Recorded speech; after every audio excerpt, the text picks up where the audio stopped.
Hai semua, apa kabar? Jumpa lagi bersama saya Evrilia Damayanti. Nah, hari ini kita akan belajar dan mengulas tentang kalimat majemuk. Apa sih kalimat majemuk? Bagaimana sih contoh-contoh kalimatnya? Penasaran kan? Nah, simak dan tonton video ini sampai habis ya.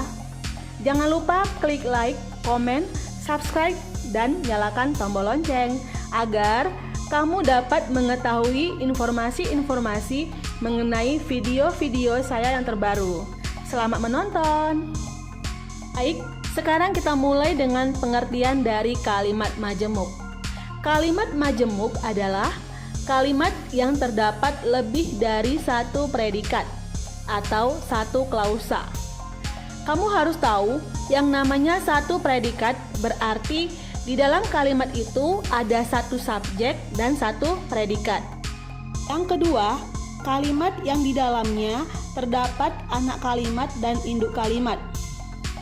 Nah, dua poin ini ada di dalam sebuah kalimat.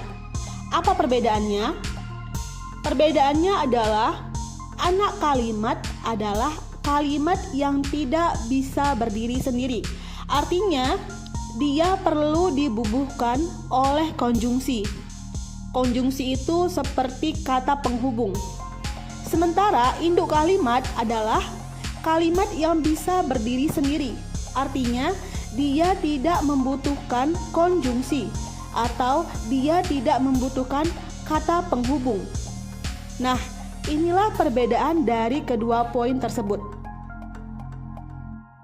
Berdasarkan jenisnya, kalimat majemuk dibedakan menjadi 3 jenis, yaitu kalimat majemuk setara, kalimat majemuk rapatan, dan kalimat majemuk bertingkat. Apa perbedaan dari ketiga poin ini? Simak dan tonton video ini sampai habis ya. Baik, sekarang kita mulai dengan pengertian dari kalimat majemuk setara. Kalimat majemuk setara atau KMS adalah kalimat yang memiliki dua klausa yang sederajat yang dihubungkan oleh konjungsi. Artinya, kedua klausa tersebut dapat berdiri sendiri. Adapun konjungsi yang biasanya digunakan dalam KMS adalah dan, sementara, ketika, dan lalu. Nah, perlu kamu ketahui bahwa dalam KMS ini ada dua kalimat yang kedua kalimat tersebut memiliki status yang sederajat yang dihubungkan oleh konjungsi. Apa konjungsi yang dapat kita gunakan dalam KMS? Konjungsi yang dapat kita gunakan dalam KMS yaitu dan, sementara, ketika, lalu. Perhatikan contoh dari KMS berikut. Bapak membaca koran sementara ibu menyiram bunga. Di sana ada dua kalimat yang pastinya ada dua klausa. Dua klausa digabung menjadi satu kalimat yang dihubungkan oleh konjungsi yaitu sementara. Apa kalimat-kalimatnya? Perhatikan ya. Klausa pertama atau kalimat pertama yaitu Bapak membaca koran. Sementara klausa kedua, kalimat yang kedua, Ibu menyiram bunga. Nah, di antara kedua kalimat itu digabung menjadi satu dan dihubungkan oleh konjungsi, yaitu konjungsi sementara. Nah, perlu kamu ketahui antara bapak sama ibu tersebut memiliki status yang sederajat. Artinya, kedua pelaku tersebut sama-sama melakukan aktivitas atau sama-sama melakukan kegiatan. Makanya, mereka disebut dengan kalimat yang memiliki status sederajat. Selanjutnya, kita masuk ke kalimat majemuk rapatan. Kalimat majemuk rapatan adalah penggabungan dua kalimat tunggal yang memiliki kesamaan subjek, predikat, atau objek. Perhatikan contohnya. Amin anak Pak Ahmad. Yang kedua, Amin anak Bu Ira. Nah, kedua kalimat tersebut kalau digabungkan menjadi Amin anak Pak Ahmad dan Bu Ira. Nah, di sini yang dirapatkan adalah subjeknya, sama-sama Amin. Makanya Aminnya dipergunakan hanya satu, yaitu Amin anak Pak Ahmad dan Bu Ira. Itu sudah mewakili dua kalimat yang pertama dan kedua. Jadi kesimpulannya yang dirapatkan di sini adalah subjek, yaitu Amin. Contoh yang kedua, Rita sedang menonton bioskop di TCC. Maya sedang menonton bioskop di TCC. Kesimpulannya, Rita dan Maya sedang menonton bioskop di TCC.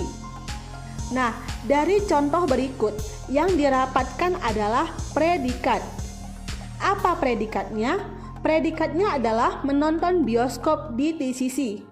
Nah, dua kalimat tersebut sama, jadi dihilangkan salah satunya, artinya dirapatkan.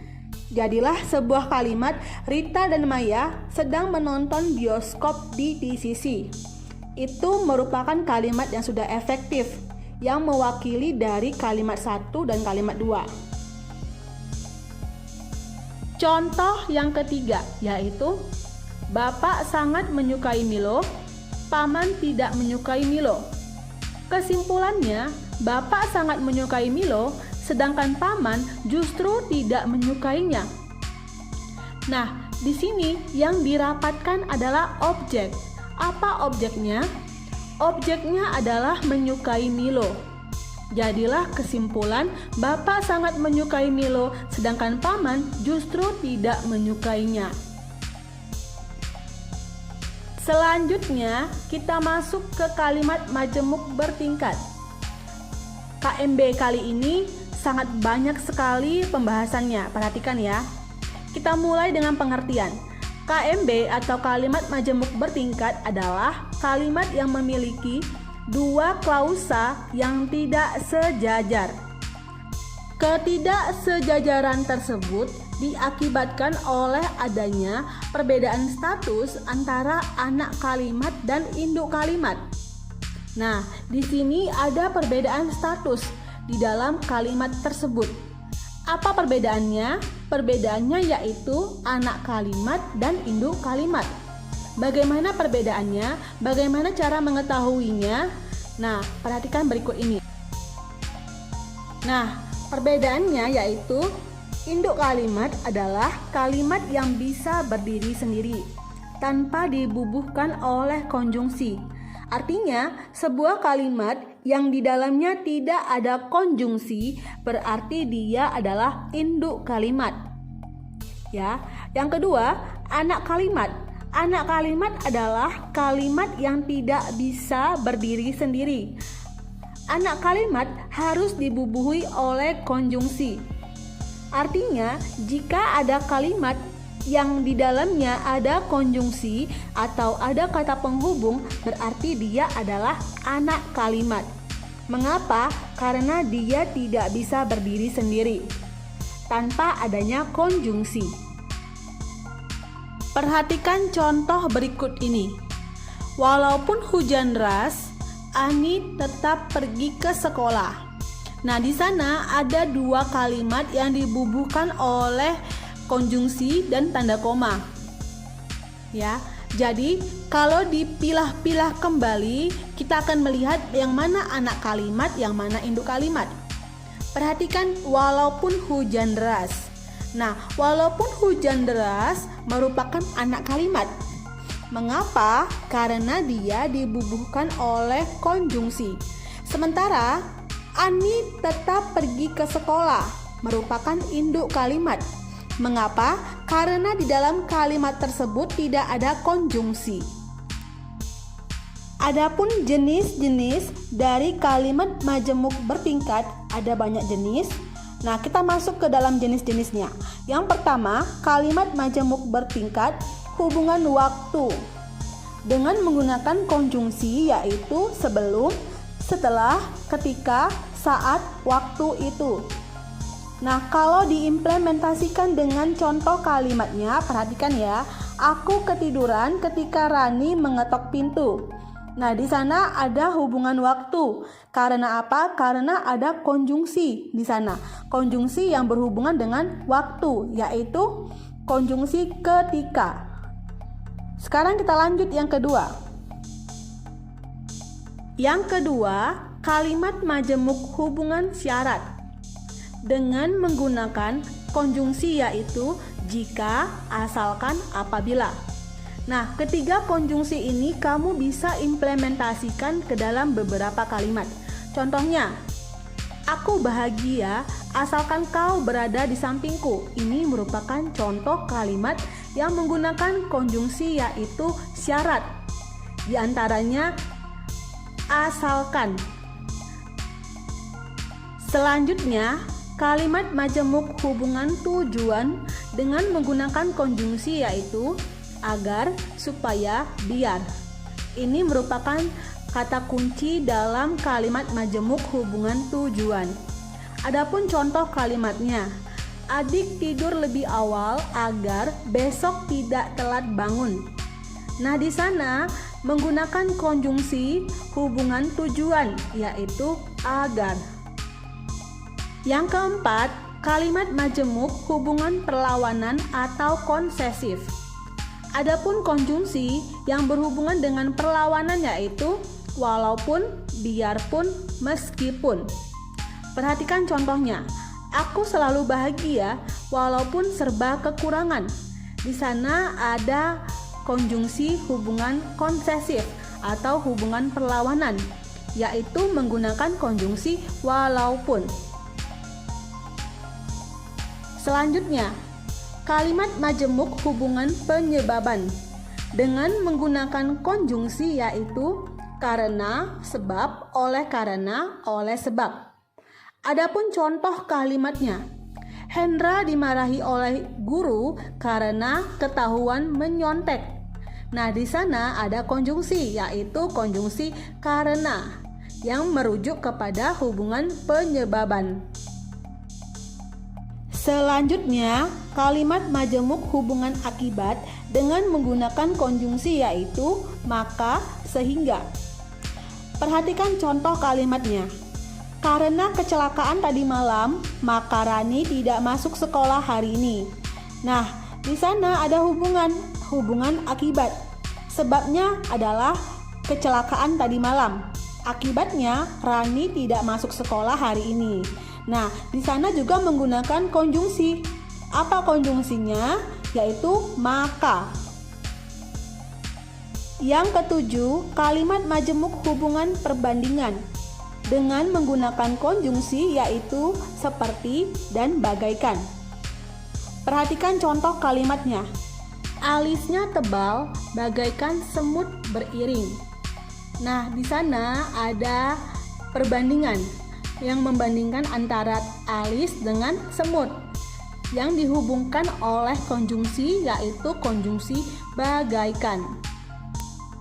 Selanjutnya, kalimat majemuk hubungan cara dengan menggunakan konjungsi, yaitu dengan, tanpa. Perhatikan contoh kalimatnya. Dia mengerjakan PR tanpa disuruh ibunya. Di sana sudah jelas menggunakan konjungsi, yaitu tanpa. Yang kesembilan, kalimat majemuk hubungan penjelasan. Di sana menggunakan konjungsi, yaitu bahwa, yang berarti menjelaskan. Ibu mengatakan bahwa adik tidak makan sejak pagi. Nah, di sana ibu itu menjelaskan bahwa adik tidak makan sejak pagi dengan menggunakan konjungsi, yaitu bahwa. Yang ke-10, kalimat majemuk hubungan kenyataan dengan menggunakan konjungsi, yaitu padahal. Perhatikan kalimatnya. Penampilannya seperti orang berduit, padahal hidupnya pas-pasan. Nah, di sana dipaparkan mengenai kenyataan sebaliknya. Dia kelihatan orang berduit, orang kaya, padahal aslinya dia pas-pasan atau sebaliknya. Baik, pembelajaran hari ini mengenai kalimat majemuk sudah selesai. kalian bisa mengimplementasikan dengan kalimat-kalimat yang lain yang belum kalian ketahui. Bagi kamu yang memiliki persoalan di sekolah mengenai kalimat majemuk, bisa mengisi kolom komentar di bawah ini. Terima kasih bagi kamu yang sudah menonton video ini sampai habis. Jangan lupa klik like, komen, subscribe, dan nyalakan tombol lonceng. Terima kasih.